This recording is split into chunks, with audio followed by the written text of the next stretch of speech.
성령에게 말씀하시는 그 말씀하시는 바를 들을 수 있는 그런 귀한 시간 되어질 수 있도록 주님 함께하여 주시옵소서. 예수님의 이름으로 기도합니다. 아멘. 네, 오늘 이 시간에는요, 우리가 족장 시대를 함께 나누도록 하겠습니다. 우리 지난 시간까지 배웠던 거 잠깐 한번 복습해 보도록 할까요? 자, 구약 시대를 6시대로 나눌 수 있다고 했죠. 예, 우리 한번 함께 읽어볼까요? 창조 시대, 족장 시대, 모세 시대, 사사 시대, 왕정 시대, 포로 시대. 예, 이렇게 6시대로 구분되어진다고 그랬죠. 창족, 모사, 왕포 이렇게 외우시면 된다고 그랬습니다. 우리가 지난 시간까지 창세기 1장에서 11장까지 인류 일반 역사를 함께 봤고, 그리고 성경의 전체적인 그 주제, 두 가지 크게 흐르는 그 관점에 대해서 함께 살펴보았죠. 오늘은 이제 족장 시대에 함께 공부하도록 하겠습니다. 자, 한 번에 꿰어보는 구약 성경 목록, 구약 39권을 우리가 지금 성경에 배열된 대로 보면은 그 사건이 이어지지 않아서 어려운데, 우리가 사건이 이어지는 그 역사서를 중심으로 뼈대로 해서 나머지 시가서들과 그리고 예언서들을 이렇게 끼워 넣는 방식으로 우리가 한 번에 끼워봤는데, 함께 봅시다. 자, 그리고 레위기로 흐르는 게 아니라, 레위기는 법전이죠. 하나님 나라의 백성의 법전. 그리고 민수기로 이어진다 그랬죠. 창출민. 그리고 신명기는 모세의 설교집이라고 했습니다. 유언 설교집. 그리고 여호수아로 넘어가죠. 그리고 사사기, 그리고 룻기는 사무엘 시대에 있었던, 사사기 시대에 있었던 아름다운 그 다윗 조상의 이야기죠. 룻이라는 한 여인의 이야기. 그리고 어디로 흘러갑니까? 사무엘 상하, 그리고 열왕기 상하, 그리고 데라느, 창출민수 삿산왕 데라느. 이것이 기본 역사서의 뼈대라고 그랬죠. 그리고 거기에 시간이 흐르지 않는 역사서, 레위기, 신명기, 룻기, 에스더, 이렇게 네 개의 그 흐르지 않는 역사서까지 해서 이렇게 뼈대가 완성되고, 여기에다가 이제 시가서, 욥기, 창세기 시대에 포함된다 그랬죠. 그리고 시편, 사무엘상, 우리 그 다윗의 시편이 거의 70편이고, 다윗을 통해 가지고 이제 제사문화가 이렇게 자리 잡게 되면서 많은 시편들이 그때 쓰여졌습니다. 그래서 사무엘 상하에 포함되는 것으로 시편을 보면 되고, 그리고 잠언, 전도서, 아가서. 누구의 시가서입니까? 솔로몬 왕의 시가서죠. 그래서 열왕기 상에 포함시키면 되죠. 그리고 12권의 선지서는 열왕기 하에 포함된다 그랬죠. 마지막에 하나님께서 경고하시면서 이스라엘 백성들에게 돌아오라고 수많은 선지자들을 보내신 시기가 그때죠. 그래서 열왕기 하에 12권의 선지서가 포함된다 말씀드렸고, 그리고 다니엘, 에스겔, 그리고 학개, 스가랴, 말라기까지 이렇게 끼워 넣어서 우리 한 번에 끼워보는 구약 성경 목록 이렇게 했습니다. 이런 이제 그 흐름이 있다는 것을 알고서 성경을 읽어 나가시면 굉장히 이제 헷갈리지 않고 시대적인 그런 배경도 이해하시면서 읽으실 수 있는 것이죠. 자, 우리 지도도 한번 같이 우리 같이 복습해 볼까요? 자, 맨 먼저 손가락 준비해 보세요. 손가락을 준비하시고 같이 한번 그리시면서 이렇게 공부하면 좋겠습니다. 먼저 지중해, 지중해가 왼쪽으로 있고요. 그리고 삼지창처럼 생긴 게 뭐라고요? 나일강, 그 옆에 고센 땅이 있죠. 그리고 이집트, 거기가 이집트 땅입니다. 그리고 그 옆에 홍해가 있습니다. 이스라엘 백성들이 애굽을 탈출할 때에 건넜던 홍해. 그 옆으로 쭉 그 왕의 대로가 있으면서 다메섹까지 이어지는 그 왕의 대로가 있고요. 자, 가장 중요한 가나안 땅을 가르는 지표인 그 갈릴리 호수 그리고 요단강 사해 닭다리 닭다리를 그리시면서 왼쪽 편에 있는 그 요단 서편이 가나안 땅이다 말씀드렸죠. 그리고 그 오른쪽으로는 유프라테스 티그리스 강이 흐르는 그 메소포타미아 문명이 있는 곳, 그 페르시아만으로 흐르는 그 두 강 줄기가 있고, 그리고 거기에 아주 큰 제국들이 세워지는 곳이죠. 여기 이곳에 바벨론이라든지 아수르 이런 제국들이 세워지는 곳이죠. 자, 그리고 성경에서 굉장히 이스라엘과 밀접하게 나오는 그 세 족속, 암몬, 모압, 에돔 이렇게 위치하고 있고요. 그리고 헐몬산, 야복강, 레바논산, 그리고 블레셋 족속, 샤론 평야, 유대 광야가 저쪽에 위치하고, 그리고 우리 가나안 정복할 때 가장 먼저 이렇게 정복했던 여리고성. 목사님, 이게 왜 이렇게 흐리죠? 화면이 지금 저만 그렇게 보이는 건가요? 아니면 멀리서 보면 괜찮은가요? 괜찮아요? 저는 잘 안 읽혀지네. 자, 베델이 있고 예루살렘, 베들레헴, 헤브론 이런 곳들이 있죠.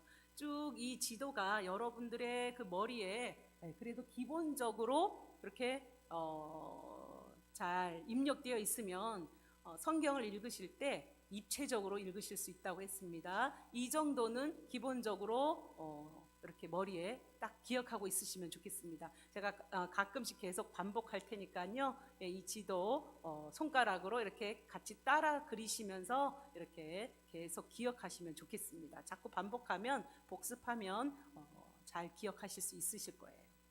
네.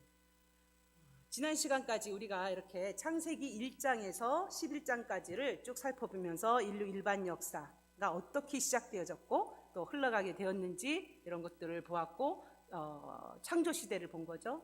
그리고 성경 전체에 흐르고 있는 두 가지 주제에 대해서 살펴보았습니다.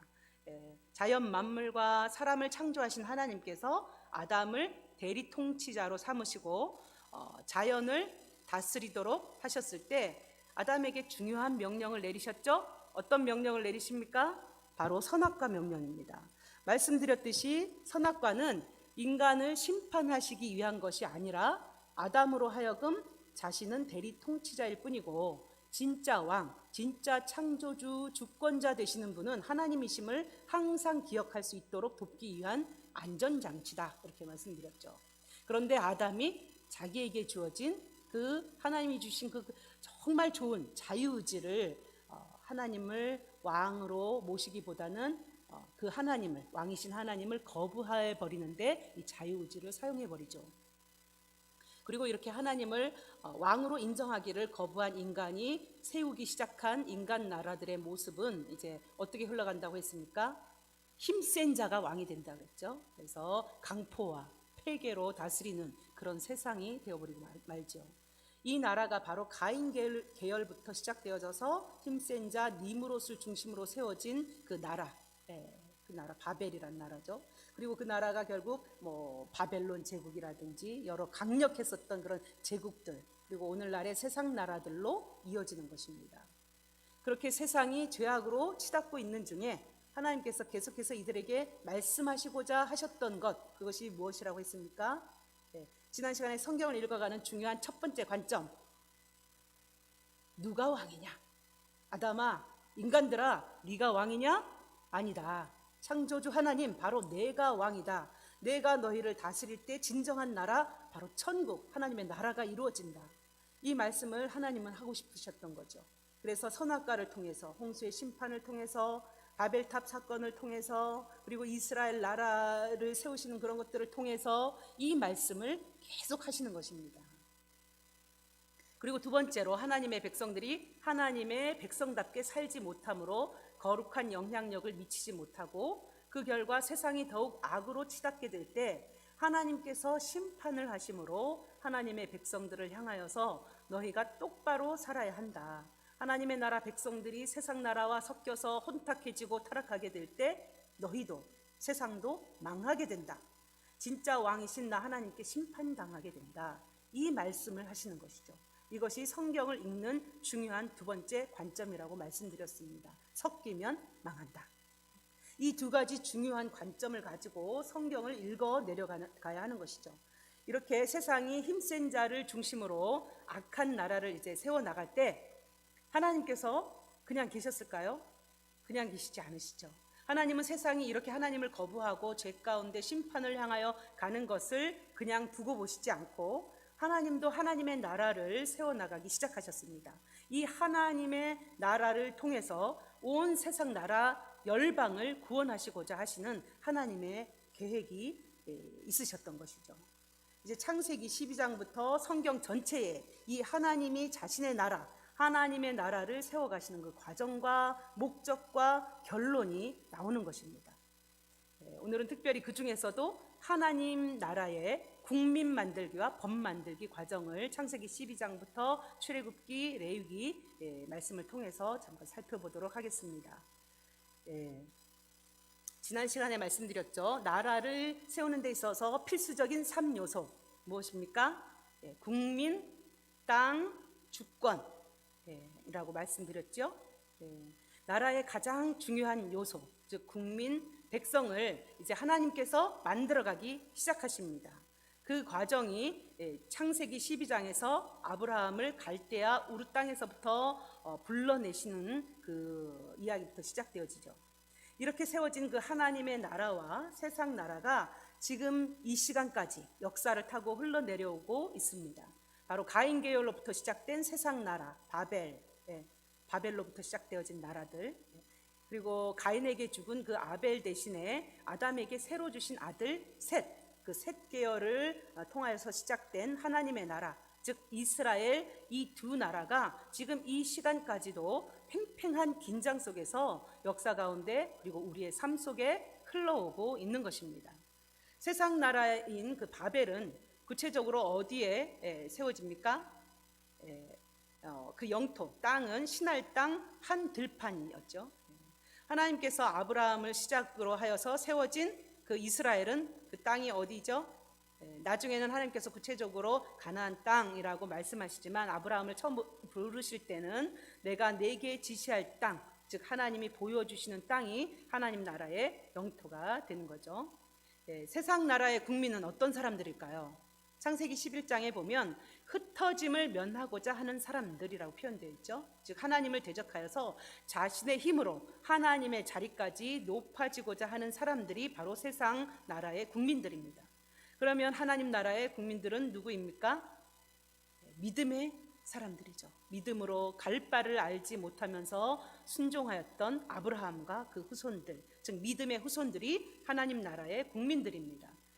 그러면 결정적으로 이 나라의 주권, 이 나라들의 주권은 각각 누구에게 있겠습니까? 세상 나라는 힘센 자, 니므롯과 같은 자, 똑똑하고 돈 있고 유능한 자들, 즉 사람에게 주권이 있는 나라죠. 그러나 하나님의 나라의 주권은 바로 하나님께 있지요. 지금도 이 두 나라가 충돌하면서 역사의 종말을 향하여 흘러가고 있습니다. 성경은 이 두 나라의 시작과 과정과 이제 앞으로의 결말을 다 말씀해주고 있습니다. 성경을 알고 믿는 사람들은 보통 사람들이 아니라는 걸 알아야 합니다. 우주의 시작과 결말을 알고 예언할 수 있는 사람들입니다. 우리 목사님이 종종 그런 표현하죠. 어리해 보여도 3단이다. 우리 목사님뿐만 아니라 우리가 다 그런 사람들이죠. 우주의 비밀을 처음부터 끝까지 알고 있는 우리가 보통 사람이 아닌 것입니다. 성경도 우리에 대해서 그렇게 말씀하십니다. 고린도후서 6장 8절에서 10절 말씀에 보면 우리는 속이는 자 같으나 참되고 무명한 자 같으나 유명한 자요, 죽은 자 같으나 보라 우리가 살아있고 징계를 받는 자 같으나 죽임을 당하지 아니하고 근심하는 자 같으나 항상 기뻐하고 가난한 자 같으나 많은 사람을 부요하게 하고 아무것도 없는 자 같으나 모든 것을 가진 자로다. 우리가 그런 존재라는 겁니다. 하나님 나라의 백성들은 그런 사람들입니다. 동의하시지요? 아멘. 하나님께서 이렇게 하나님의 나라를 시작하시는 이유가 무엇일까요? 즉 이스라엘 하나님의 백성들이 존재하는 목적, 우리가 존재하는 목적이 무엇일까요? 바로 아브라함을 불러내시면서 하신 말씀이 우리의 존재의 목적이라고 할 수 있습니다. 하나님께서 아브라함을 복 주시면서 큰 민족을 이루게 하겠다 그렇게 하신 이유는 바로 3절 그 12장 3절에 창세기 12장 3절에 땅의 모든 족속이 아브라함으로 말미암아 복을 얻게 하시기 위함이라고 말씀하십니다. 그냥 아브라함과 이스라엘, 자기들이 선민이라고 그렇게 뻗이었던 그런 이스라엘, 그들만 복받아서 잘 먹고 잘 살게 하기 위함이 아니라 아브라함과 그 후손 이스라엘을 통하여서 온 열방이 주님께로 돌아와 복을 얻도록 하기 위해서 하나님께서 우리를, 하나님의 나라 백성들을 존재하시게 하신 이유라는 것입니다.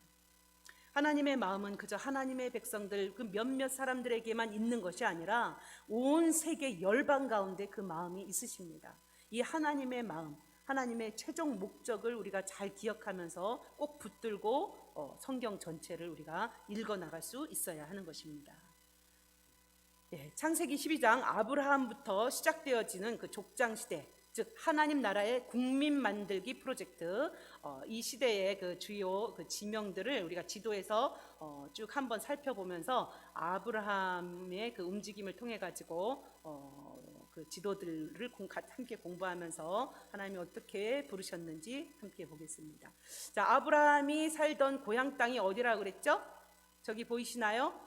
갈대아 우르, 티그리스 유프라테스 강 지역에 그 흐르고 있는 메소포타미아 문명에 있는 그 갈대아 땅 우르입니다. 자, 여기에서 시작해서 이제 아버지 데라와 조카 롯을 데리고 하나님께서 지시하는 대로 이제 이사를 가죠. 그리고 그렇게 이사를 가는 도중에 하란까지 오게 되고, 여기에서 무슨 일이 생기나요? 아버지 데라가 여기에서 돌아가시게 되죠. 그리고 다시 출발해서 세겜, 즉 가나안 땅까지 오게 됩니다. 여기에서 비로소 하나님께서 내가 너와 너희 후손에게 줄 땅이 바로 여기다 하고 말씀하시죠. 하나님께서 지시할 땅, 바로 요단 서편 가나안 땅이었습니다.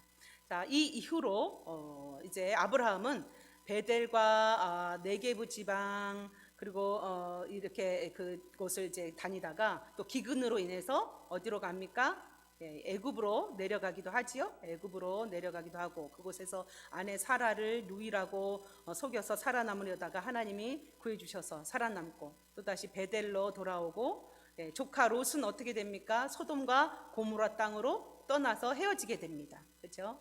그리고 헤브론에서 지내면서 아브라함은 상수리 나무 곁에 제단을 쌓고 그렇게 살죠. 그러다 소돔과 고모라 왕들과 메소포타미아 왕들 사이에 그 전쟁이 나서 롯이 포로로 잡혀가는 일이 발생하게 됩니다. 그래서 가신들을 데리고 가서 롯을 구출해 오는 그런 일들도 있었죠. 그리고 86세에 하갈을 통해서 아들 이스마엘을 얻게 됩니다. 그러나 하나님은 마물의 상수리 나무 아래에서 나타나셔서 사라를 통하여 아들 이삭을 태어날 것에 대해서 예언하시죠. 그리고 그 예언대로 아들 이삭이 태어나게 됩니다. 그리고는 브엘세바에서 머물고 있던 중에 하나님께서 이삭을 바치라고 하시죠. 그래서 순종하여서 모리아산으로 가서 이삭을 바치려고 합니다. 그리고 헤브론에서 사라가 죽고 그곳 막벨라 굴에서 장사 지내게 되죠. 이런 것들이 이게 바로 그 아브라함의 일생의 여정이었습니다. 이렇게 성경에서 자주 나타나는 그 지명들이 머릿속에서 그려져야지 성경 읽는 재미가 있다고 말씀드렸죠. 성경을 읽으실 때 지도 공부는 필수입니다. 이렇게 해서 읽으시면 더 입체적으로 생동감 있게 읽으실 수 있기 때문에 반드시 지도 공부 꼭 하시면서 성경 읽으시기 바랍니다. 자, 오늘 잠깐 보여준 것들 어떻게 위치하고 있는지, 아브라함이 어떻게 왔다 갔다 하면서 하나님의 인도하심을 받았는지 쭉 살펴보았는데 기억하시기 바랍니다. 자, 하나님께서 이렇게 지금 아브라함을 불러내셔서 이리저리 인도하고 이끌고 다니면서 무엇을 하고 계실까요? 말씀드렸듯이 하나님의 나라를 세우시기 위하여서 하나님 나라의 백성 만들기를 하고 있는 중에 계십니다. 창세기 12장에서부터 50장까지는 이스라엘 민족, 국민이 발생되는 그 과정을 보여주고 있는 거죠. 가장 간단하게 정리해보면 아브라함이 이삭을 낳고 이삭이 야곱을 낳고 야곱이 12아들을 낳은 이야기가 창세기 이야기죠. 세상 나라의 국민 만들기는 정말 쉬웠습니다. 힘센 자가 큰 소리로 한번 모여라 하고 소리치면 사방에서 꾸역꾸역 사람들이 모여들고 뭉쳐서 막 금방 나라가 세워졌지요. 그런데 하나님 나라의 국민들을 만들어가는 이 과정은 굉장히 더디고 쉬워 보이지 않습니다. 아브라함을 통해서 큰 민족을 이루게 하시겠다고 하시는데 지금 딸랑 2명 이스마엘과 이삭을 낳죠. 그나마도 이스마엘은 안 된다고 내보내라고 하시죠. 왜 이렇게 더디고 힘들까? 하나님 나라의 백성은 세상 나라의 백성들과 그 질이, 그 차원이 완전히 달라야 하기 때문에 그렇지요. 세상 나라의 백성들은 힘센 자, 즉 인간 왕의 비위를 어느 정도 이렇게 슬슬 맞춰주고 나름대로 자기 영역 안에서 또 자기도 왕 노릇하며 그렇게 살아갈 수 있는 인간 마음대로 하는 세상이죠. 하나님을 왕으로 인정하지 않고 자기 마음대로 살아가는 곳입니다. 하지만 하나님 나라의 백성들은 철저히 하나님을 왕으로 인정하고 자신의 삶을 온전히 하나님의 뜻에 순종하며 살아가야 하는 그런 백성들입니다. 지금 아브라함은 그 훈련을 철저하게 받고 있는 것이죠. 오직 믿음으로 살아가도록 훈련받음으로 되어지는 것이 바로 하나님의 백성들이기 때문에 이렇게 시간이 더디 걸리는 것 같고 오래 걸리는 것처럼 보이는 겁니다. 자, 그러면 누가 이 하나님 나라의 백성이 될 수 있을까요? 누가 하나님의 나라에 들어가는가? 이 질문은 신약적으로 표현하면 누가 영생을 얻는가? 누가 구원을 얻는가? 하는 그런 질문이겠죠. 하나님의 나라, 이스라엘의 첫 번째 국민, 주민등록번호 1번인 아브라함을 통해서 우리가 이 누가 하나님의 나라에 들어갈 수 있는가를 살펴본다면 먼저는 하나님 나라의 백성은 오직 믿음으로만 될 수 있다는 것입니다. 로마서 4장 18절에 아브라함이 바랄 수 없는 중에 바라고 믿었으니 이는 내 후손이 이같으리라 하신 말씀대로 많은 민족의 조상이 되게 하려 하심이라. 하나님 나라의 백성은 믿음으로 되어지는 것입니다. 오직 믿음으로 구원받고 영생을 얻는 것이죠.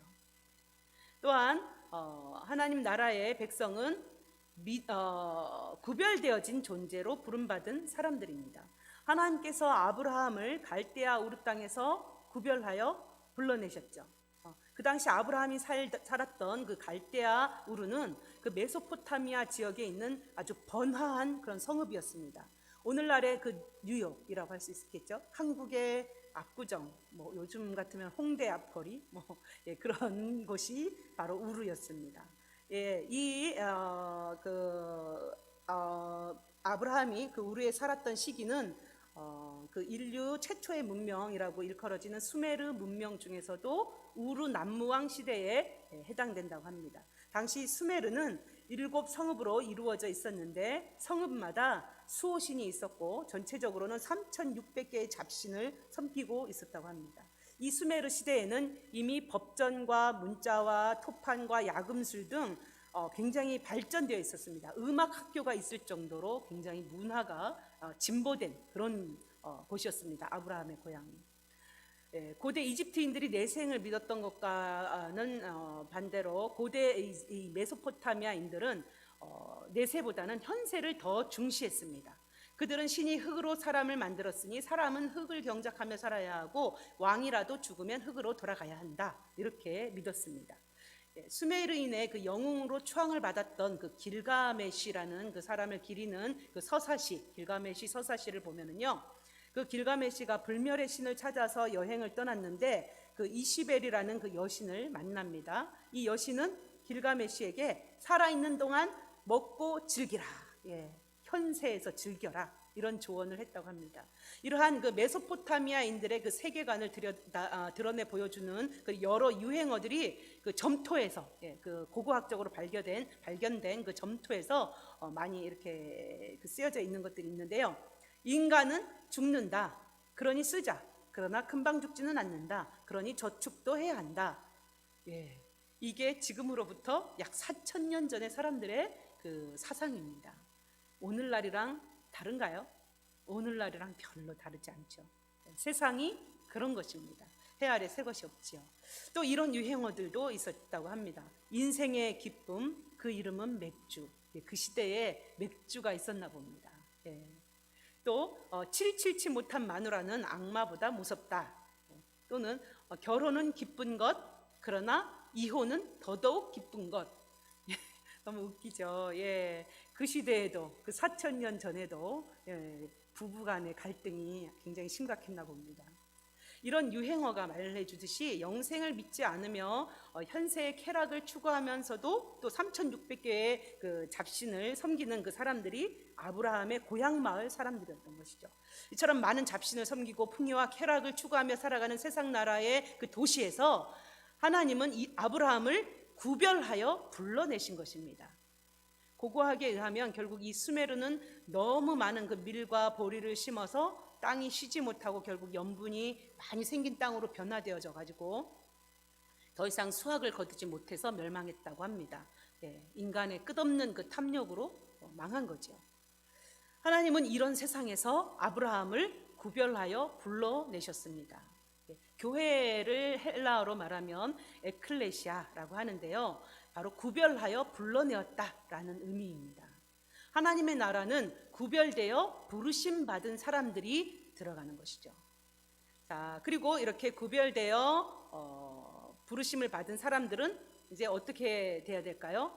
훈련을 받습니다. 어떤 훈련을 받을까요? 믿음으로 살기 위하여 하나님 이외의 것들, 쾌락과 풍요로운 곳에서 자기 마음대로 하던 그런 모든 것들을 포기하는 훈련을 하는 것입니다.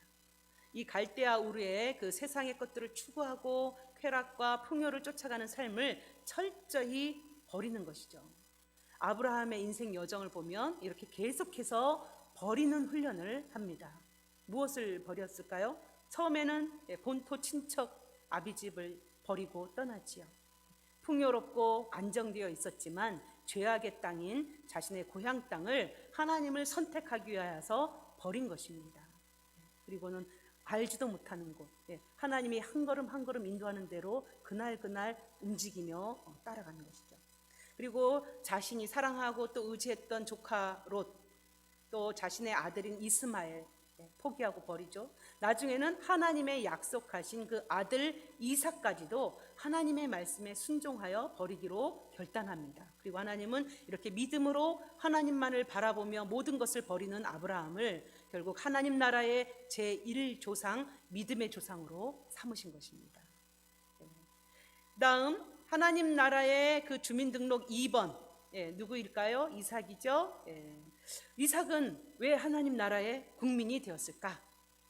로마서 9장 6절에서 그 8절 말씀에 보면, 그러나 하나님의 말씀이 폐하여진 것 같지 않도다. 이스라엘에게서 난 그들이 다 이스라엘이 아니요 또한 아브라함의 씨가 다 그의 자녀가 아니라 오직 이삭으로부터 난 자라야 내 씨라 불리리라 하셨으니 곧 육신의 자녀가 하나님의 자녀가 아니요 오직 약속의 자녀가 씨로 여기심을 받느니라. 하나님의 나라는 육신의 자녀가 하나님의 자녀가 되는 것이 아니죠. 하나님의 약속을 받은 자녀가 그 백성이 될 수 있는 것입니다. 구원, 우리가 하나님의 자녀가 되는 이것은 내 힘과 내 육신으로 되는 것이 아니라 왕 대신 하나님의 주권에 달려 있다는 것입니다. 왜 하나님의 마음대로 하는 걸까요? 하나님이 왕이시기 때문이죠. 주권자이시기 때문이죠. 하나님께서 긍휼히 여길 자를 긍휼히 여기시고 강팍하게 버려둘 사람을 강팍하게 내버려 두시는 것이죠. 우리는 그저 지금 이렇게 우리가 영광스러운 선택을 받은 자로서 하나님께 감사하며 찬송을 드릴 수밖에 없는 것입니다. 우리를 구원하신 우리 하나님께 감사와 찬송과 영광을 돌려드립니다. 아멘. 자, 그리고 하나님의 약속의 자녀인 그 이삭의 삶을 보면 그 아버지 그 아브라함의 믿음과 그 순종의 삶 그것과 그렇게 다르지 않지요. 이삭은 아버지 아브라함의 본을 받아서 온유한 성품으로 자기 자신을 버리고 자기의 주장을 내려놓는 그런 삶을 산 것을 볼 수 있습니다. 누가 자기의 우물을 빼앗아도 그저 내어주고 다른 곳으로 이동해 버리죠. 하나님께서 더 이상 대적들이 그의 것을 빼앗지 못하도록 해주시기까지 기다립니다. 철저히 하나님께 맡기는 그런 삶을 살지요. 믿음으로 살아가는 삶입니다. 특별히 아버지 그 아브라함이 그 칼을 들고 자기를 제물로 드리려고 하는 그 순간에도 그저 순한 양처럼 그 길을 받아들입니다. 자기의 목숨까지도 내려놓고 순종하는 모습이죠. 그래서 이 이삭의 모습이 목숨을 버리기까지 하나님 아버지께 순종하신 독생자 예수님의 모습을 예포해 주는 그런 모습으로 이렇게 볼 수 있습니다. 결국 이러한 이삭의 삶을 보면 하나님의 절대 주권 속에서 약속의 자녀로 선택받은 이삭도 아브라함과 다르지 않습니다. 오직 믿음으로 자기 자신을 버리기까지 순종하는 그런 믿음으로 구원을 받는다는 것이죠. 자, 이삭의 아들 야곱, 야곱도 보면 마찬가지입니다. 쌍둥이 에서와 야곱이 어머니 그 리브가의 태에 있을 때부터 야곱이 선택받습니다. 로마서 9장으로 이렇게 가서 보면은요, 10절 말씀을 보면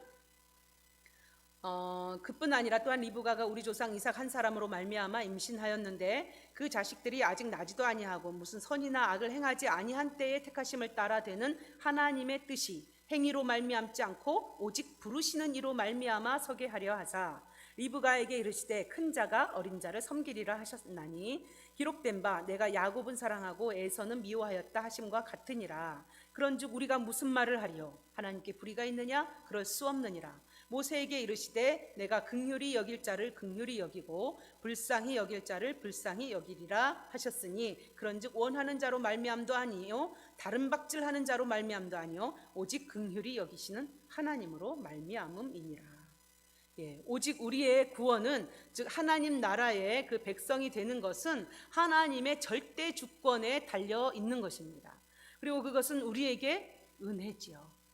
구원은 그 어떤 인간의 공로로 이루어질 수 없는 전적인 하나님의 은혜라는 것입니다. 우리는 은혜로 구원받은 자이죠. 그럼 우리가 뭐하러 전도하느냐? 뭐 하나님이 다 선택해서 다 정해놓으셨다면 왜 전도해야 할까요? 하나님이 알아서 은혜 줄 사람, 즉 구원할 사람을 정하시는데 뭐하러 전도해야 하는가? 바로 전도가 하나님이 정하신 방법이기 때문에 그렇습니다.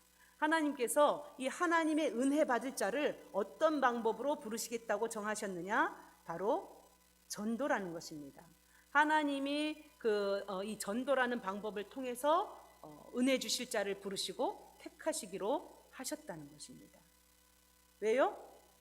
우리에게 하나님과 함께 동역하여 함께 구원의 사역을 이루는 그 영광의 자리를 허락하시기 위하여서 그렇게 전도라는 방법을 선택하신 것입니다. 너무나도 감사하죠. 전도하면 의무라고 느껴지고 굉장히 무거운 짐으로 느껴지는 그런 사람들이 많은데 원래 이게 천사도 흠모할 만한 그런 일이 바로 전도입니다. 오직 우리 인간에게만 우리에게 그리스도인에게만 주신 하나님의 영광스러운 그런 동역자의 신분이라는 것을 우리가 기억하면서 이 하나님의 방법 전도의 방법을 통해서 은혜 받을 자를 부르시기를 원하시는 그 하나님의 일에 같이 동참함으로 하늘의 상급을 쌓는 우리 모두가 되기를 축복합니다. 이 속이는 자 야곱이 그 하나님의 은혜 받은 약속의 자녀인 것을 처음에 사람들은 모르죠. 아버지 이삭조차도 몰랐습니다. 그래서 에서에게 복을 주려고 하죠. 그러나 하나님께서 결국 속이는 자 야곱을 믿음의 사람 야곱으로 바꾸어 놓으셨고 그는 약속의 자녀로서 오직 하나님의 그 절대 주권과 은혜로 구원받은 자가 되었습니다. 우리는 누가 약속의 자녀인지 누가 하나님의 은혜 받을 자인지 우리는 알지 못합니다. 그저 겉모습과 행동을 보고 저 사람은 전도해 볼 만해, 저 사람은 절대로 구원받지 못할 거야, 아닐 거야, 이렇게 우리가 판단할 수 없다는 것이죠. 약속의 자녀, 은혜 받을 하나님 나라의 백성은 하나님만 아십니다.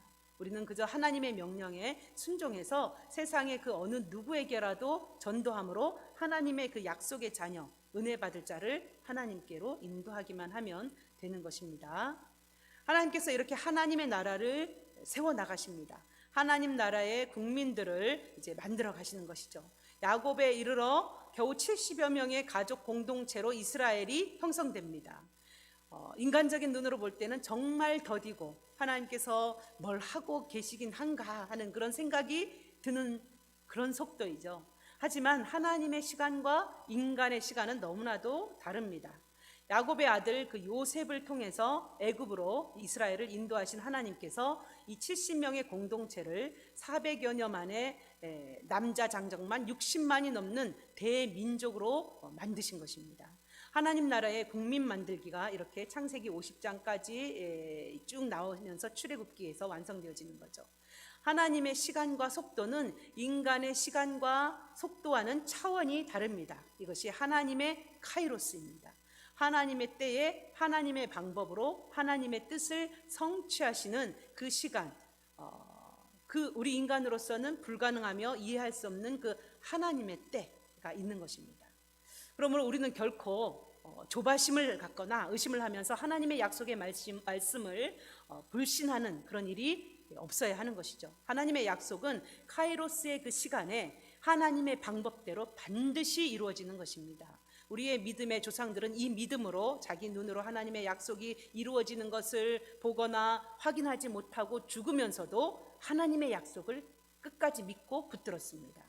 사라를 통하여 겨우 이삭 한 명을 낳고서 죽으면서도 하나님께서 자신을 통하여 큰 민족을 이루시고 그 민족을 통하여 열방이 복을 받게 하실 것이라는 그 약속을 의심하지 않았던 것이죠.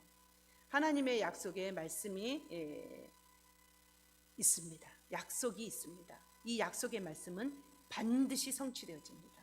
때로 우리 육신의 눈으로는 이 모든 말씀이 성취되어지는 것을 다 보지 못하고 죽게 될지라도 우리는 믿음의 조상들처럼 믿음 위에서 살다가 소망 가운데 죽어야 하는 것이죠. 이것이 바로 하나님 나라의 국민들의 믿음입니다. 구원받는 믿음이라는 것이죠.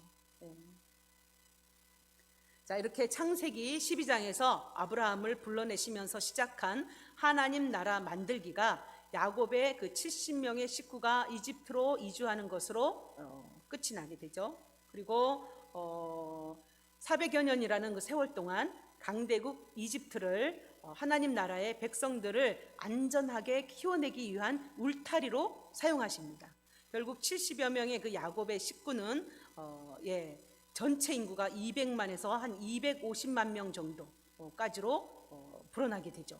당시 이집트 전체 인구가 300만에서 400만 정도로 추정하거든요. 그것을 생각하면 이 이스라엘의 그 숫자가 그 동안에 그 이렇게 불어난 숫자가 엄청난 숫자인 것입니다.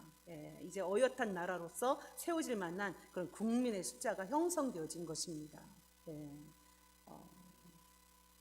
이렇게 국민들은 이제 다 만들어졌습니다. 이제 뭘 해야 할까요? 그렇죠. 이 어마어마한 숫자의 국민들을 이제 하나님의 땅으로 옮겨 이사시키는 일과 그리고 이 백성들을 하나님의 백성다운 백성으로 만드는 그런 일들이 남았죠. 즉 나라를 세우는 데 필요한 영토를 찾아가는 것과 법 제정, 즉 주권을 세우는 일이 필요합니다. 국민이 만들어졌지만 앞으로도 만만치 않은 일들이 이제 남아 있습니다. 가장 먼저 이스라엘 백성들이 노예로 살던 땅 이집트를 떠나는 일부터 인간의 상식으로는 결코 불가능한 일입니다. 인간의 힘으로는 절대로 가능하지 않죠. 인류 역사상 노예로 있던 한 민족이 강대국을 탈출해서 나라를 세운 유래가 단 한 나라도 없습니다. 하지만 우리 하나님께는 불가능한 일이 없으십니다. 하나님께서는 하나님 나라의 국민을 이집트에서 만들어 가시면서 이제 미리미리 다 준비해 놓고 계셨습니다. 누구를 준비하시죠? 먼저 모세라는 그 지도자를 준비해 놓으시고 또 바로와의 대결과 심판도 이미 준비하고 있으셨습니다. 출애굽기에 나오는 이 모세라는 인물은 어느 날 갑자기 하늘에서 뿅 하고 나타난 인물이 아니라는 거 아시죠? 예, 모세가 태어나고 세워진 그 역사적 배경이 있습니다. 이 출애굽 사건은 BC 이제 1400년대, 즉 BC 15세기에 일어난 사건으로 대부분의 그 학자들의 의견이 일치되어집니다. 하지만 이 외에도 학자들 간에 여러 의견들이 있습니다. 람세스 2세라는 그런 이제 학자들도 있고 이렇게 의견들이 있는데 저는 이 학설에 동의하고 이제 말씀드리는 것입니다. 자, 성경에 나오는 요셉을 알지 못하는 왕은 아모세 1세라고 볼 수 있습니다. 그 힉소스 왕조, 즉 이집트 본토인의 왕조가 아닌 그 이민족으로서 왕권을 잡았던 힉소스 왕조를 몰아내어서 이집트 본토인으로서 왕이 된 그런 사람이죠. 그래서 이 요셉을 알지 못하는 왕 아모세 1세부터 이스라엘 백성들을 이제 노예로 삼고 핍박하기 시작하게 되는 것입니다. 이제 아모세 1세에 이어서 아멘호텝 1세 그리고 투트모세 1세에 와서 이 모세가 태어나게 되는 것입니다. 이 투트모세 1세와 아모세의 딸 사이에 그 하셉수트라는 그 공주가 있는데 이 하셉수트 공주가 바로 이제 그 나중에 모세의 양모가 되죠. 자, 이 투트모세 1세와 또 후궁 사이에서도 투트모세 2세가 태어나게 됩니다. 그리고 이 두 사람이 결혼을 하게 되는 거죠. 이복남매이죠. 네, 둘이 결혼을 하게 됩니다. 그런데 이 하셉스투와 투트모세 사이에서는 이세 사이에 태어난 아들 둘이 있었는데 둘 다 죽게 됩니다. 그래서 투트모세 2세와 후궁과의 사이에서 이제 투트모세 3세가 낳게 되고 그리고 이제 모세의 양 어머니가 된 그 이 하셉스투 공주가 모세를 양자로 드리게 되는 거죠. 그러면서 이 투트모세와 모세 사이가 정적 관계가 되고 그렇게 자라나게 되는 것입니다. 그리고 나중에 이 투트모세 3세가 낳은 그 아들, 그 아멘호텝 2세, 이 아멘호텝 2세가 모세와 출애굽 대결을 벌이는 그 바로 왕입니다. 이처럼 출애굽 사건은 전설 따라 그 삼천리 같은 허황된 그런 신화 같은 이야기가 아니라 역사 속에서 실제로 일어난 사건입니다. 하나님께서 이스라엘 백성들을 출애굽시키기 위해서 모세를 이렇게 준비시키십니다. 남자 아기들이 다 죽어가는 그 시간에도 이집트 왕의 그 딸, 손을 통해서 그 공주의 손을 통해서 살리시고 이집트의 왕자로 훈련시키십니다. 우리도 그렇고 모세 자신도 생각하기에는 그래도 좀 자기가 왕자로 이집트 왕자의 자리를 가지고 있을 때 이스라엘을 구원해 낼 만한 그런 가능성이 더 있어 보이지요. 하지만 하나님의 생각과 하나님의 방법 그리고 인간의 생각과 방법은 완전히 다릅니다. 하나님께서 이 모세를 광야로 내몰아 보내시죠. 그리고 40년 동안 완전히 세상적인 생각, 방법, 자기의 힘을 완전히 빼버리시고서야 모세를 불러 지도자로 세우시는 것입니다. 당시 그 세계 최고의 학문을 배우고 왕자의 지위를 등에 업고 뭔가 해보려고 했을 때에는 하나님께서 이 모세를 쓰실 수가 없으셨죠. 그래서 40년 동안 광야로 쫓겨나가서 양을 몰면서 내가 양인지 양이 난지 모르게 되어서 완전히 자기의 힘, 자기의 어떤 능력 이런 것들을 다 내려놓고 80세 노인이 된 그 모세에게 하나님께서 찾아오시는 것입니다. 우리 인간의 그 방식과는 너무나도 다르죠. 그런 게 하나님의 방법, 하나님의 길입니다. 하나님의 일에 그 쓰임 받고자 하면 모세처럼 되어야 하는 것입니다. 인간적인 힘과 의지를 다 빼고 그저 전적으로 하나님께 맡기고 하나님이 가라고 하면 가고 멈춰라 하면 멈출 수 있게 되었을 때 하나님께서 그 사람을 쓰시는 것입니다. 아직 나의 삶이 광야처럼 느껴지시는 그런 분이 계시다면 내가 아직 좀 더 빼야 할 힘이 남아있구나. 내 생각, 내 의지, 내 힘이 지금 이 광야에서 내가 지금 사라지고 있구나 하고 소망을 가지실 수 있기를 바랍니다. 순한 양처럼 온전히 순종하는 자리에 있게 될 때 하나님께서 모세처럼 우리를 들어 사용하시는 것입니다. 하나님께서 이스라엘을 이제 출애굽시키시고 하나님의 나라를 세워 나가시는 데 있어서 다시 한번 진짜 왕이 누구인지를 확실하게 보여주시죠. 세상 나라가 아무리 자기가 강대국이라고 자기를 신이라고 우스대면서 그 누구도 자기를 무너뜨릴 수 없을 것이라고 생각하고 오만하게 굴어도 하나님께서 한번 훅 불면 흔적도 없이 사라져 버릴 수 있는 것이 인간 나라인 것입니다. 인간의 탑인 것입니다. 바로 이 10가지 재앙이 하나님이 진짜 왕이라는 것을 말씀함과 동시에 그동안 노예로 살면서 하나님에 대해서는 고작 아브라함의 하나님, 이삭의 하나님, 야곱의 하나님 이 정도밖에 모르고 있었던 이스라엘 백성들에게 하나님이 어떤 분이신지를 확실하게 경험하게 해주는 사건이 바로 이 10가지 재앙이죠. 바로 왕이 무섭냐? 바로 왕이 왕이라고 생각하느냐? 이집트의 신들이 진짜 신이라고 생각하냐? 아니다. 바로 내가 진짜 하나님, 진짜 왕이다. 너희의 하나님은 이렇게 강하고 위대하신 분이다 라고 자기 백성들에게 확실하게 경험시켜 주신 것이죠. 한 번으로는 부족해서 차근차근 10번을 반복해서 경험시켜 주신 것입니다. 10가지 재앙, 맨 처음에 피, 그리고 개구리 재앙, 이, 그리고 파리, 그리고 악질, 그리고 독종, 우박, 메뚜기, 흑암, 그리고 장자의 죽음, 이렇게 10가지 재앙이 쭉 됐죠. 이거 암기할 수 있는 팁, 피개 이파리, 악독 우매 흑장. 쉽지 않아요? 뭔가 좀 말이 좀 연결되지 않습니까? 피개 이파리, 악독 우매 흑장. 저는 그렇게 외웠어요. 신대원 들어갈 때 시험 볼 때 그렇게 외우니까 되게 쉽게 외워지더라고요. 그래서 이 방법도 암기 팁도 한번 사용해 보시면 10가지 재앙도 딱 머릿속에 입력하실 수 있을 겁니다. 저는 전에 생각하기를 능력이 하나님께서 그냥 한 판에 바로를 항복시켜서 내보내시면 이스라엘을 그렇게 출애굽시키면 더 좋지 않을까?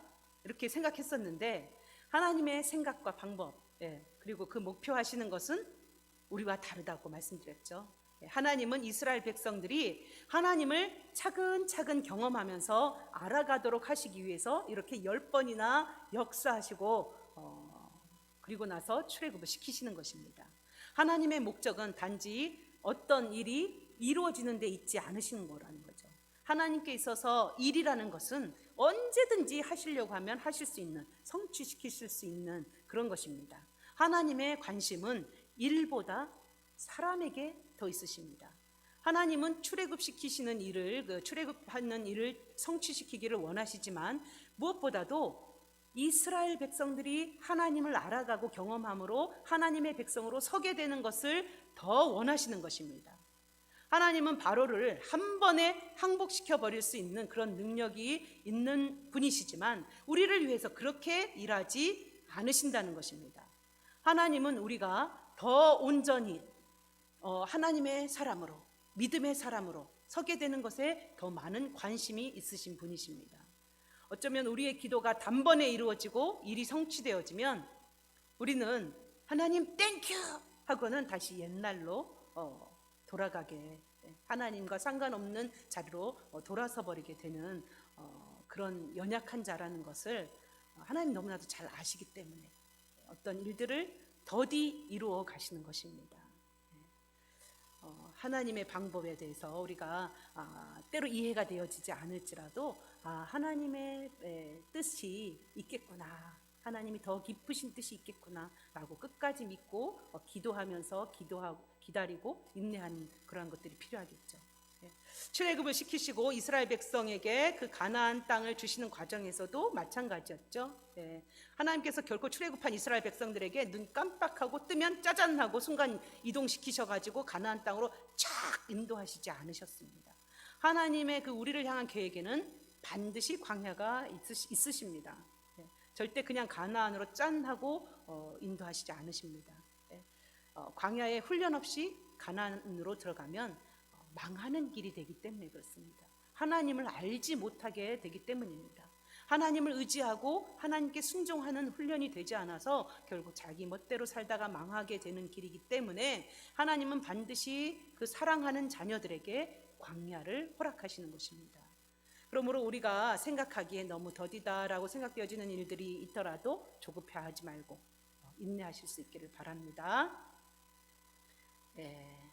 자, 이스라엘 백성들이 출애굽을 하면서 유월절 사건을 통해 민족 전체의 그 공동체적인 구원을 경험하지요. 그리고는 이집트의 군사들이 마지막까지 쫓아와서 위협할 때 바로와 그 군대들을 홍해에 수장시켜 버리시고 이스라엘 백성들은 홍해를 건너는 그 경험을 하면서 민족 전체가 집단으로 세례를 받는 경험을 하게 됩니다. 이 홍해의 그 세례가 바로 민족 전체의 그 집단 세례를 의미하죠.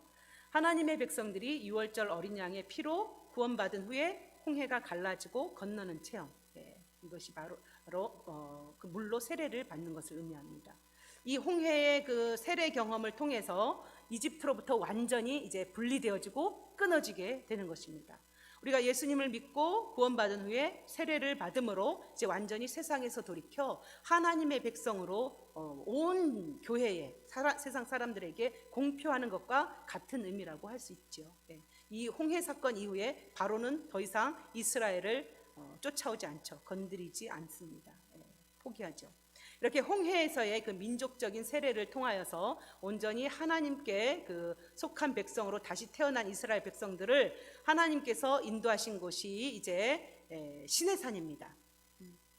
원래 이스라엘 백성이 홍해를 건너고 가장 빠른 길로 가려면 그 지중해를 끼고 가는 그 해변길로 가면 8일, 즉 한 일주일 정도의 그 시간이면 바로 가나안 땅으로 들어갈 수 있었습니다. 그런데 거기에는 누가 있었을까요? 그 당시 강력한 해양 민족 블레셋 족속이 지금의 그 팔레스타인이죠. 살고 있었습니다. 그러니 노예 출신의 그 이 어리벙벙한 이스라엘 백성들이 출애굽하자마자 전쟁을 만나면 뒤도 안 돌아보고 애굽으로 돌아설 것을 아시고 하나님께서 그쪽 길로 인도하시지 않으셨다고 말씀하십니다. 하나님 우리를 너무나도 잘 아시지요.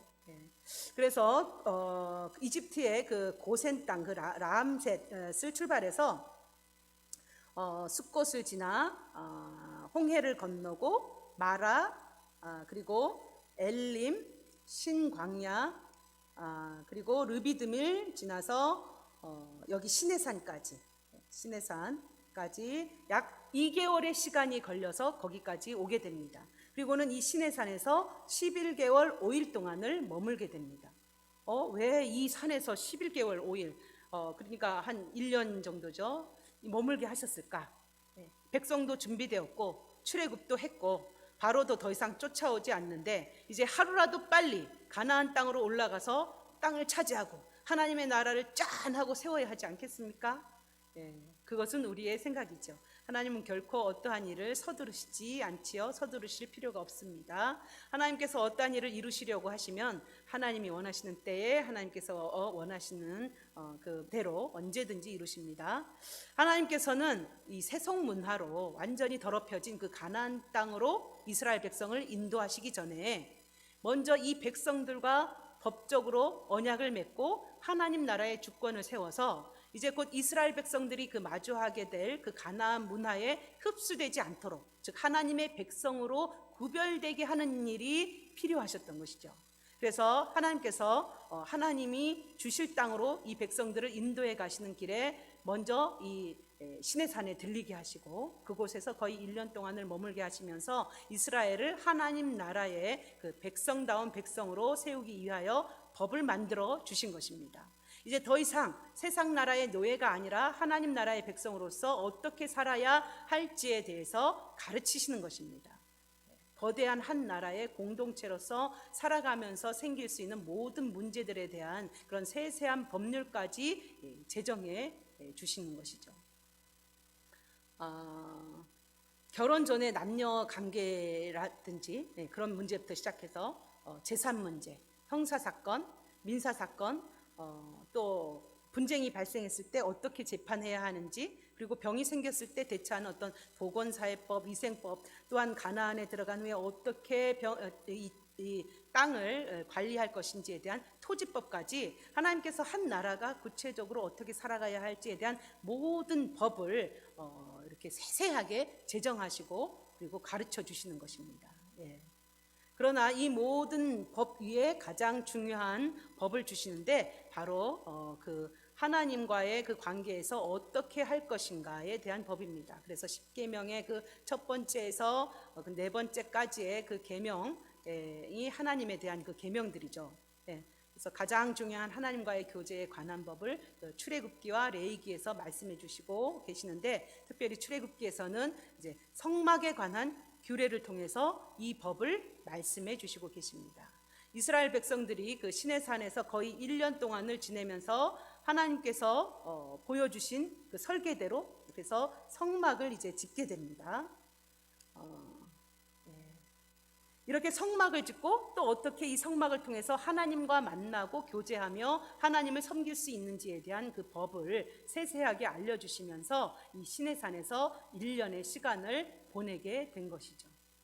이 성막이란 무엇일까? 출애굽기 29장 43절 말씀에 내가 거기서 즉 성막에서 이스라엘 자손과 만나리니 내가 이스라엘 자손 중에 거하여 그들의 하나님이 되리니 그들은 내가 그들의 하나님 여호와로서 그들 중에 거하려고 그들을 애굽 땅에서 인도하여 낸 줄을 알리라. 나는 그들의 하나님 여호와니라. 이 말씀처럼 성막은 하나님께서 백성들 중에 이스라엘 백성들 중에 거하시기 위한 거룩한 성소를 의미합니다. 거룩한 장소. 히브리어로 거처를 의미하는 미슈칸이라고 하는데 바로 하나님이 거하시는 신성하고 거룩한 곳, 이것이 바로 성막이라고 할 수 있습니다. 자, 이 성막의 기능, 첫 번째로 하나님께서 이스라엘 백성들 중에 거하시는 성소의 기능이죠. 그리고 두 번째로는 하나님께서 이스라엘 백성들을 만나시고 말씀하시는 곳. 여기에서 하나님께서 그 속죄소, 그 시은자라는 그 곳에서 이제 나타나셔서 그 보좌에 나타나셔서 말씀하시죠. 임재하셔서. 그리고 백성들의 제사를 받아 주시는 곳이 바로 이 성막의 기능이죠. 자, 그리고 이 성막의 그 세 부분을 보면은요, 동쪽으로 이렇게 그 출입문이 성막의 구조를 한번 봅시다. 동쪽으로 출입문이 있고요. 그리고 들어가면 그 세 부분으로 이렇게 나누어지는데 바로 성막들과 성소와 성막들과 성소와 지성소 이렇게 나누어집니다. 세 장소로 나누어지죠. 그리고 먼저 성막들에는 번제단이 있고 그리고 그 뒤에 물두멍이 있고 그리고 이제 물두멍 뒤로 이제 성소로 들어가게 되죠. 그리고 들어가면 거기에 진설병 그리고 금등대 그리고 또 무엇이 있습니까? 금향단이 있죠. 분향단이 있습니다. 그리고 지성소와 성소를 가로막고 있는 그 휘장이 있죠. 휘장. 그리고 그 휘장 뒤에 지성소에는 언약궤가 이렇게 놓여 있습니다. 이게 성막의 구조입니다. 자, 문제. 성막의 문은 모두 몇 개인가? 몇 개라고요? 자, 1, 2, 3, 4, 5 중에 뭡니까? 바로 동쪽으로 하나. 이게 답이죠. 동쪽으로 문이 하나 나 있죠. 성막의 문은 한 곳입니다. 자, 구약시대 이스라엘 백성에게 허락하신 그 유일한 통로는 바로 성막이었습니다. 이 성막을 우리가 자세히 살펴보면 우리가 하나님께 어떻게 가까이 나아갈 수 있는지 알 수 있게 됩니다. 자, 한번 이 성막의 원리, 이 성막의 그 의미에 대해서 한번 하나씩 살펴보도록 하겠습니다. 자, 먼저 문은 구원의 원리입니다. 요한복음 10장 9절 하나님께 나아가는 그 성막의 문이 10장 9절에 이렇게 말씀하시죠. 내가 문이니 누구든지 나로 말미암아 들어가면 구원을 얻고 또 들어가며 나오며 꼴을 얻으리라. 이렇게 말씀하시죠. 하나님께 나아가는 그 성막의 문이 하나인 것처럼 우리가 구원을 얻을 수 있는 유일한 문은 바로 예수님 한 분뿐이라는 것이죠. 이 문이 동쪽으로 하나만 딱 나 있는 것은 바로 그러한 원리도 보여줍니다. 그리고 번제단은 화목의 원리죠. 그래서 제물을 죽여서 번제단에서 하나님께 드림으로 사제받고 하나님과 다시금 화목을 누리게 되는 것입니다. 구약 시대 죄를 범했을 경우 하나님께 나아가는 방법, 이 제사를 드리는 거잖아요. 그래서 다시 하나님과 화목하게 되는 것이죠. 예수님의 피로 우리의 죄가 단번에 사함을 받았고 또 우리가 하나님과 화목하게 되었죠. 많은 사람들이 이 사실을 믿는다고 생각은 하지만 실제로 보면 이 하나님의 그 용서하심을 진짜 받아들이고 믿는 사람들은 많지 않은 경우가 많은 것 같아요. 예수님의 피로 단번에 우리의 모든 죄가 속함을 받고 용서받았음을 그 마음으로 진짜 받아들이고 믿어야 되는 것입니다. 그래야 이 완전한 용서를 믿어야만 진정한 기쁨 속에서 감사와 찬양이 터져 나오게 되고 그리고 다른 사람을 진정으로 용서할 수 있는 그런 자유함을 누리는 신앙생활을 할 수 있는 것이지요. 이 하나님의 진정한 용서, 예수 그리스도를 그 피로 예수 그리스도의 피로 우리의 죄를 완전히 씻으시고 용서하신 것을 온전히 믿으심으로 온전한 기쁨과 자유함을 누리는 우리 모두가 되기를 축복합니다. 그리고 자, 물두멍이 있었죠. 자, 물두멍의 기능은 무엇일까요? 바로 제사장들이 씻는 물입니다. 제물을 씻거나 그런 것이 아닙니다. 제사장들이 성소에 들어가기 전에 씻는 그 물 기능이 바로 물두멍의 기능입니다.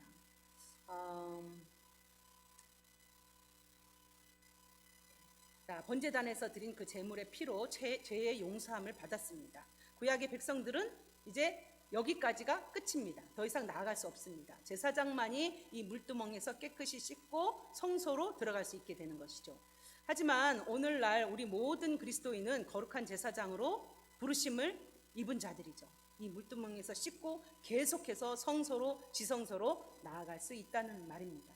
예수님의 보혈로 모든 죄를 사함받고 구원받은 그 하나님의 자녀들은 구원받은 것 하나로 만족해서 그 자리에 그냥 머물러서는 안 되고 이제 왕같은 제사장으로서 날마다 하나님께 더 가까이 나아가야 한다는 것이죠. 이 물두멍에서 씻는 것은 구원받은 백성들이 이제 날마다 말씀으로 자신을 거룩하게 함으로 하나님께 더 가까이 나아가고 그리고 다른 세상의 수많은 그 죄 가운데 있는 사람들을 향하여 중보하기 위해서 더 깊은 곳으로 들어가야 한다는 것을 의미합니다. 자, 그리고 등잔대. 세상에 비친 우리들이 그 빛을 꺼뜨리지 않기 위해서는 이 등잔에 그 항상 감람유, 그 올리브유가 늘 채워져 있어야 하는 것처럼 우리 안에 그 성령님으로 늘 충만해 있어야 합니다. 성령 충만함으로써만 우리는 세상의 빛으로서의 그 사명을 감당하면서 어두운 세상을 하나님께로 인도하는 그 제사장의 사명을 감당할 수 있게 됩니다. 날마다 성령 충만함을 받아서 우리 안에 밝은 빛이 꺼지지 않고 또 어두운 세상을 밝게 비추는 그래서 주님께로 인도하는 그런 분들이 다 되시기를 축복합니다. 그리고 진설병이 있죠. 진설병, 떡상. 자, 떡상의 떡은 모두 몇 개인가? 몇 개일까요? 모두 12개이죠. 이 12개의 떡이 6일 동안 진설되어 있다가 새로운 그 안식일에 다시 새 것으로 이렇게 대체되었습니다. 이 12개의 그 떡은 이스라엘 12지파를 그 나타냄과 동시에 그들의 땀과 결실을 하나님께 올려드리는 그런 것을 의미하죠. 그리고 동시에 요한복음 6장 48절 51절에 그 예수님께서 이렇게 말씀하시죠. 내가 곧 생명의 떡이니라. 나는 하늘에서 내려온 살아있는 떡이니 사람이 이 떡을 먹으면 영생하리라. 이렇게 말씀하시죠. 하나님께서는 하나님의 자녀들의 그 양식으로 이 예수님을 보내주신 것입니다. 우리의 영은 예수님으로만 배부를 수 있는 것이죠. 매일매일 순간순간 그 예수님과 교제하는 것이 그 예수님의 그 살과 피를 먹고 마시면서 그 예수님과 교제하는 것이 우리의 양식이 되어지는 것입니다. 예수님과 동행하는 삶, 예수님이 우리 안에서 온전히 나타나도록 하시는 그런 삶이 바로 우리의 삶을 배부르게 하고 윤택하게 하고 부요하게 만드는 것이죠. 생명의 떡으로 오신 그 예수님과 늘 함께 하심으로 이런 충만한 삶, 항상 예수님으로 배부른 부유한 삶을 사실 수 있기를 축복합니다. 자, 그리고 분향단.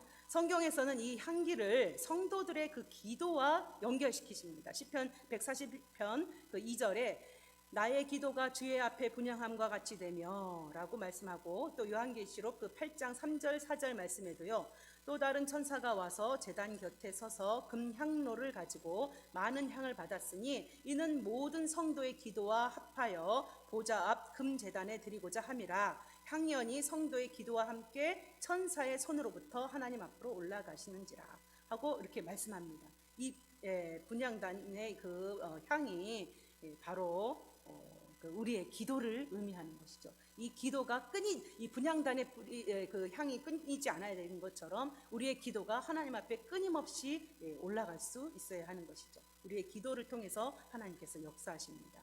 자, 이 분향단 뒤로 지성소가 있죠. 이 지성소 안에 뭐가 있습니까? 바로 법궤가 있죠. 속죄소는요, 바로 이 법궤 위에 그 덮개 뚜껑의 위에 그룹들 두 명의 그 그룹이 날개로 이렇게 덮고 있는 그 부분이 바로 속죄소 또는 시은좌라고 하는데 하나님의 보좌를 의미합니다. 자, 법궤. 법궤는요, 회중 앞에서 백성들을 인도하는 그런 역할을 했죠. 출애굽 당시에. 그리고 십계명이 기록된 두 돌판을 보관하는 곳이었고, 그리고 거기에 또 나중에 아론의 쌍난 지팡이와 만나 항아리가 거기에 같이 보관되어 있었습니다. 그리고 속죄소. 그룹이 두 개의 두 명의 그룹이 이렇게 날개가 감싸고 있는 그곳이 바로 이 속죄소 시은자라고 했죠. 하나님의 보좌를 상징한다. 속죄소 위에서 모세에게 말씀하셨죠. 그리고 대제사장이 1년에 한 차례씩 피를 가지고 들어가서 백성을 위에서 속죄하는 그곳이 바로 속죄소죠. 속죄소 앞을 그 무시로 침범하게 되면 그 누구라도 죽음을 당하게 됩니다.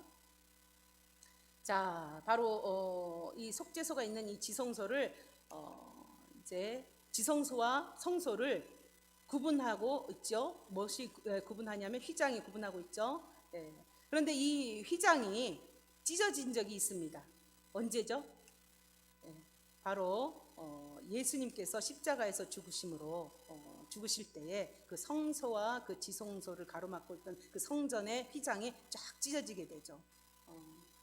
바로 하나님께서 하나님께로 우리가 나아가는 그 길을 예수님께서 이제 완전히 열어주신 것을 의미하는 것입니다. 우리는 하나님의 보좌 앞으로 그 시은좌 그 속죄소 앞으로 아무 때나 언제든지 담대하게 이제 이 예수님을 통하여서 들어갈 수 있게 된 것입니다. 예수님의 보혈로 인하여서 그 하나님의 보좌 그 시은좌가 이제 더 이상 우리에게는 심판의 보좌가 아니라 은혜의 보좌가 된 것입니다. 이렇게 하나님께서 하나님의 나라를 세워가시면서 이제 이집트에서 국민, 즉 하나님 나라의 백성을 만드시고 이제 그 이집트를 탈출하여서 시내산에서 이스라엘 백성들과 언약을 맺으시면서 법을 주시고 하나님 나라의 그 주권을 이제 세우신 것이죠. 그래서 쭉 그 성막의 기능과 이런 성막의 원리들에 대해서 우리가 함께 살펴봤죠. 그리고 그 하나님의 임재와 통치의 상징인 그 성막을 만드는 그런 이야기까지 우리가 쭉 살펴보았습니다. 그리고 이 출애굽기에서 사건이 흐르는 역사서는 어디일까요? 출애굽기 다음에는 원래는 레위기로 이어지죠. 그런데 사건이 흐르는 역사서는 민수기입니다. 그래서 오늘은 이렇게 우리가 창세기부터 해서 출애굽까지 국민 만들기 그리고 시내산에서 하나님이 법을 주시는 그 하나님의 주권을 세우시는 하나님의 주권을 세우시는 그런 이야기까지 쭉 봤고요. 다음 주에는 민수기를 통해서 이제 하나님의 백성들을 광야에서 하나님께서 어떻게 인도하셨는지를 쭉 살펴보고 그리고 또 가나안 정복 이야기들 이런 것들을 쭉 이제 함께 공부해 보도록 하겠습니다. 쭉 따라오시면서 공부하시면서 의문이 나시는 것이 혹시 있으시면은요, 저를 만나셨을 때 아무 때나 질문해 주셔도 좋고요, 아니면 카톡이나 문자로 질문을 해 주셔도 좋습니다. 그런 분이 있으셨으면 정말 좋겠습니다. 지금 이렇게 쭉 같이 공부하면서 성경을 같이 읽어 나가시는 분이 있으셨으면 좋겠는데, 그런 분들 중에 혹시 질문이 있으시면 언제든지 저에게 질문을 주셔도 좋습니다. 함께 하면서 계속해서 말씀을 읽어나가면서 하나님의 은혜를 계속 누리시는 우리 베델의 성도님들이 되시기를 축복합니다. 기도함으로 마치겠습니다. 하나님 아버지 감사합니다. 하나님께서 우리를 하나님 나라의 백성으로 삼으시고 불러주셨습니다. 하나님의 나라의 백성으로서 이제 구원받은 백성으로서 정말 온전한 하나님의 그 은혜를 누리며 자유함을 누리며 살아갈 수 있도록 하여 주신 것을 감사드립니다. 하나님, 그렇지만은 하나님께서 우리를 부르신 것은 단지 우리 자신만 구원받고 우리가 은혜를 얻고 그렇게 살아가기만을 위해서 우리를 부르신 것이 아니라 정말로 우리를 통해서 이 땅에 수많은 죽어가는 사람들, 이 땅에 수많은 열방 중에 죽어가는 그 영혼들을 부르시기 위하여서 우리를 부르셨다는 것을 우리가 기억할 수 있기를 원합니다. 그래서 아버지 하나님, 정말로 우리의 삶이 성령으로 날마다 충만하여서 정말로 그 성령 충만한 가운데 주님이 주시는 힘으로, 능력으로, 지혜로 이 땅에 있는 수많은 영혼들에게 나아가 하나님의 거룩함과 하나님의 구원의 역사를 증거할 수 있는 그런 하나님의 백성들이 될 수 있도록 우리를 붙들어 주시옵소서. 정말 하나님의 백성으로서 온전히 하나님의 주권에 순종하며 하나님의 통치와 하나님의 다스리심이 이 땅 가운데 온전히 성취되어지도록 하기 위하여 기도하며 온전히 우리가 먼저 하나님 앞에 엎드려 순종하는 그러한 백성들이 되어줄 수 있도록 주님 우리를 인도하여 주시옵소서. 주님, 이 나라 이 민족 가운데 하나님의 통치, 하나님의 나라가 임하게 하여 주셨기를 간절히 바라고 원합니다. 주님, 인간이 다스리는 나라가 아니라 정말 하나님이 다스리시는 그러한 나라, 그러한 민족이 되어서 열방 가운데 아버지 하나님, 주님, 정말 하나님을 드러내고 하나님을 증거하는, 복음을 증거하는 나라로 우리나라가 세워지기를 간절히 소망합니다. 주님, 이 땅 가운데 우리 이 민족 가운데 임하여 주시고 우리를 다스려 주시옵소서. 통치하여 주시옵소서. 감사드리며 예수 그리스도의 이름으로 기도하옵나이다. 아멘.